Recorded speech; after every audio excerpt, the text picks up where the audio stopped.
All right, we're talking forms of medicinal mushrooms. Many people come in, they come to the section of medicinal mushrooms and wonder, what's the difference? There's, at least 3 different brands. We have whole mushrooms, we have powdered extracts, liquid extracts, and everything else. So let's get into it. If you're curious, what is the difference between the different forms of medicinal mushrooms and how you prepare them, use them? That's what we're going to cover in this video. So let's start with the whole mushrooms. Right down here on this shelf, we've got a number of different whole medicinal mushrooms. And by whole, sometimes that literally means like there's the whole morel mushrooms. And we also have whole shiitake mushrooms, dried, of course, easy to store, long-lasting life, and easy to use. Now, some of these mushrooms, like the morel mushrooms, the shiitake mushrooms, as well as the maitake mushrooms, these are what is known as culinary mushrooms. They're incredible. We've got a couple other culinary mushrooms over here, like the porcinis, chanterelles, and then even a little forest blend.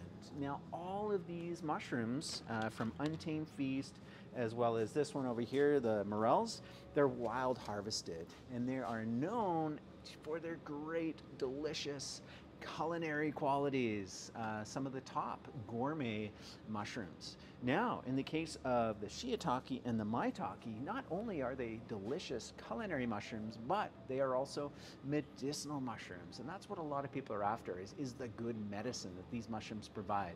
Every single mushroom has its own unique characteristics and qualities and attributes, and you might steer you to choose one over another.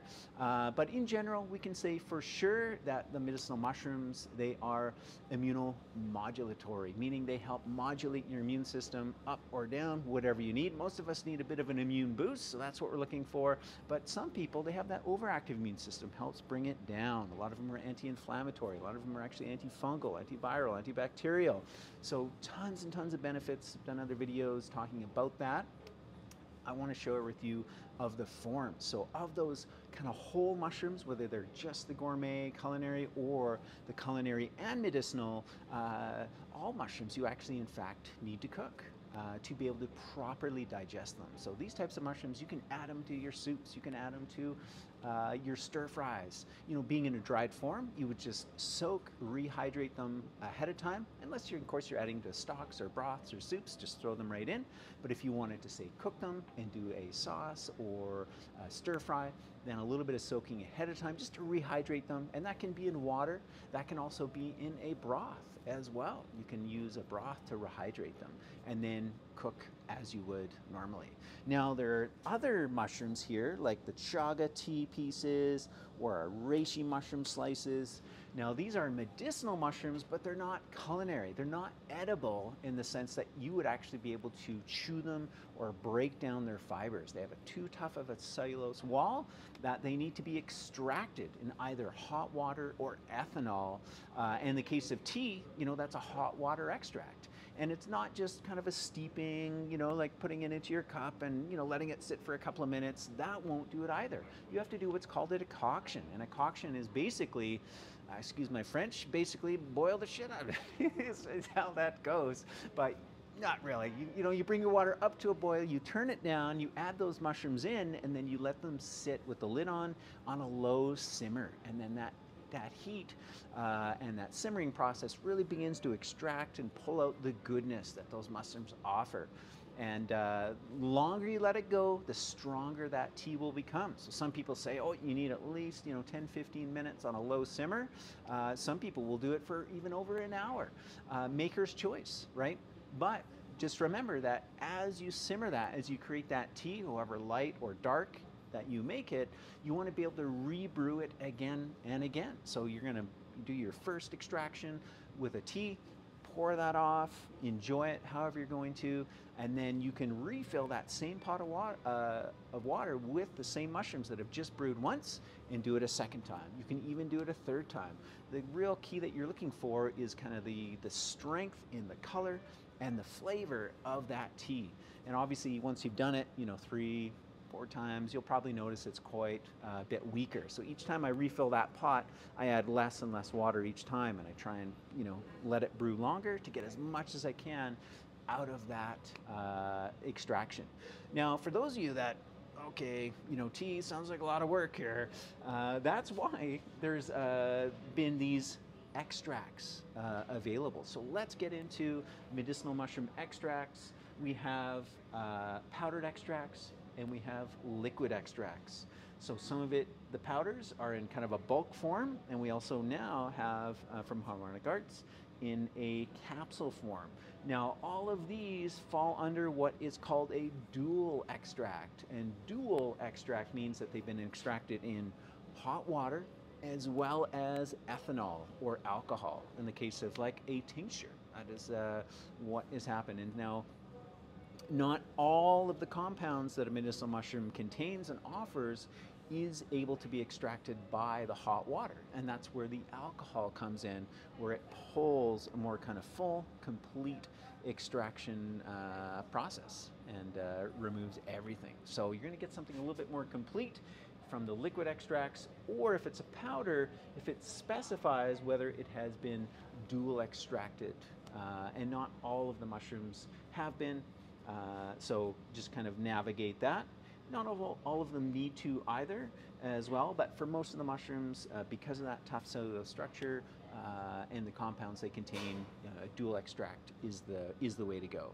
Obviously, if you've got a tincture, in your pocket, in your purse, makes it very easy, very convenient to kind of carry around, and it's as simple as, a few drops in the mouth, into your tea, into your coffee, even put them in your smoothies, elixirs, that kind of a thing, and it's instantly absorbed straight into your system and giving you those benefits of that particular mushroom.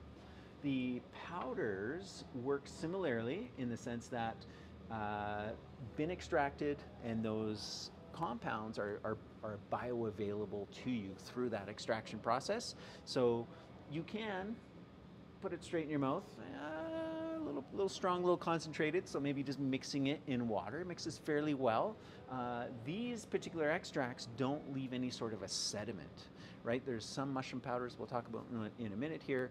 They tend to, settle out, and it leaves a bit of, kind of nothing wrong, a little bit of fiber or whatever kind of at the bottom. But these ones here, they just dissolve right in, and very effective, very potent. Other thing I want to mention about these, the Harmonic Arts and the Light Solar brand, is that it is exclusively fruiting body only. Now, there's quite a debate in the world of fungi and mushrooms, which is better, fruiting body, mycelium. Now, just to kind of give it a little bit of a backstory here, when we think of a mushroom, right, it pops out of the ground or it's growing off of a tree, what you're actually seeing is the fruiting body. It's like the apple on the tree. Whereas the mycelium is the organism itself that kind of gives rise to that fruit, which is the reproductive organ of that organism.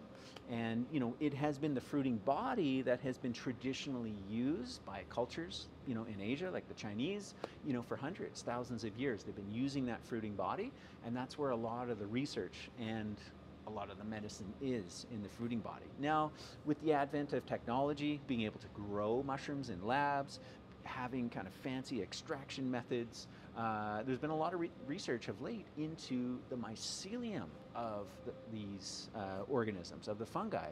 And there's definitely a promise and a potential as to its properties. And again, people get into debates about, the mycelium is better, the fruiting body is better. I'll leave that to you. I'll talk a little bit about my perspective. I generally prefer the fruiting body, and I invite you to do a taste test. Compare a fruiting body mushroom extract to a mycelium extract, and I think you will taste it. If we can use our own senses to kind of gauge of the chemistry that might be in there, there's like a night and day difference potency when it comes to fruiting body extracts. So not to dismiss mycelium, that it doesn't have benefits, it certainly does. The other challenge to mycelium-based mushroom products is that it's very hard to separate the mycelium from the substrate. Now, what I mean by the substrate is they have to grow these fungus on something. Now, in China, which has been the kind of the leading source of mushroom cultivation, mushroom research, so on and so forth, they use a number of different mediums. You know, the ideal, the best is what do those mushrooms normally grow on in the wild? And there's something called dawn wood, you know, like the original wood that reishi would grow on. So reishi is the type of mushroom that doesn't sprout out of the ground. It actually, it's what we call a saprophytic fungi. So it kind of lives, consumes dead and decaying matter like trees, in particular trees. And so in China, this dawn wood is considered the best because that's how you would normally find it in the wild. Now, they've also found that they can grow it on rice. They can grow it on, you know, other mediums. Some mushrooms are grown on straw, so on and so forth. We actually have one particular type of reishi extract. We call it the reishi 42 in tincture form and powder form, where they actually are growing on a substrate of 42 different medicinal herbs. And they've found, you know, by doing that, it actually creates unique novel compounds not found in any other reishi. So it's that idea of you are what you eat eats, you know, and what's the substrate? What are we feeding it? And how is it kind of concentrating the chemistry of its host, of its food that it's consuming? So there's, yeah, exciting potentials for the world of fungi and mushroom cultivation and what that means for the chemistry. Now, coming back to mycelium-based you know, products, supplements, it's very hard to separate out the substrate from the mycelium. The mycelium is that thread-like material like you'll see in your garden, you know, that kind of, you know, weaves its way through the soil and is connected to roots. It's hard in the cultivation to separate that from the medium. So what ends up happening is that a lot of mycelium-based products have a high amount of starch. So that rice or other starch medium that they're grown on ends up in the final product. And you might look, and they might even state, okay, you know, we've got this much polysaccharides in the product, but if they're actually counting, and when you taste it, it's like, oh, it tastes kind of sweet. Well, that's because you're tasting that substrate that's left over from the cultivation process. So one really needs to seek out the quality, which is why that we only carry one particular brand that is a fruiting body and mycelium-based product, and that is the New Earth Organics. So they've got a number of different mushroom sources: lion's mane, reishi, turkey tail, cordyceps. They have their 5 mushroom blend, their 6 mushroom blend, all kinds of great stuff.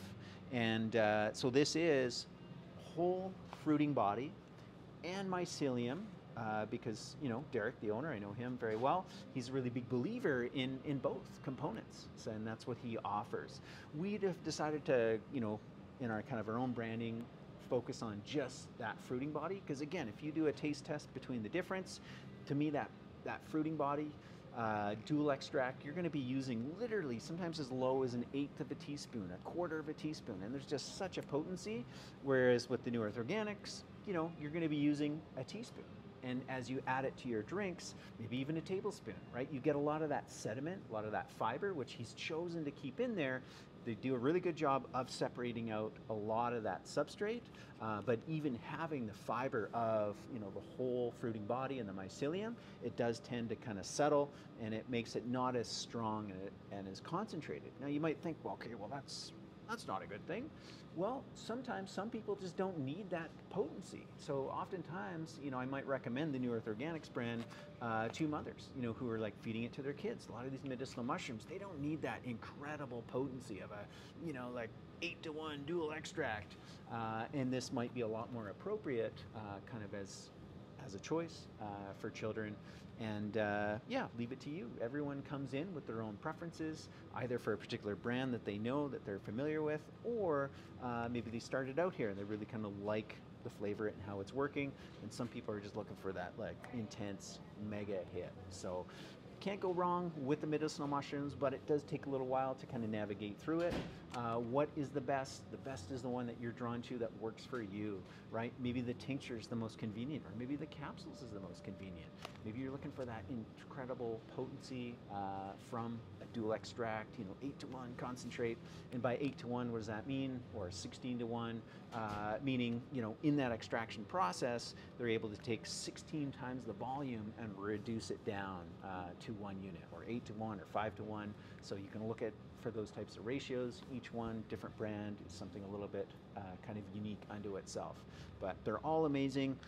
I've heard time and time and time again from people, using the medicinal mushrooms. Not only is there so much research out there, which, happy to go through in future videos, or if you go through our kind of backlog of videos that we have through Lightseller, or if you're interested, we actually have a free, I think it's like a 90-minute course that both Denis Manzer and I did, called The Healing Powers of Medicinal Mushrooms. You can go to lightseller.ca, go to our Learn tab, online courses, and in there you can download that for free. And that's kind of a deep dive into the world of medicinal mushrooms. But ton of research on these, but most importantly is the feedback that we get. Those anecdotes, those real-time stories of like, oh yeah, ever since I started taking lion's mane, like my mental clarity is a little bit sharper, a little bit more focused. Or, since I've been feeding the mushrooms to the kids, getting into the family, like they're getting sick less often, the duration is not as long, the intensity is a little bit less, and a lot of these benefits are accumulative as well. Mushrooms aren't a quick fix. There's a lot of studies that suggest that, those benefits, they begin to kind of show up after a week or two of daily use, and then it just continues to build as people take them. And yeah, there's a lot of wonder and amazing medicine in the world of mushrooms. Let us know if you got any other questions, comments, post them down below. And of course, come on in and ask away. All the staff will be happy to help you.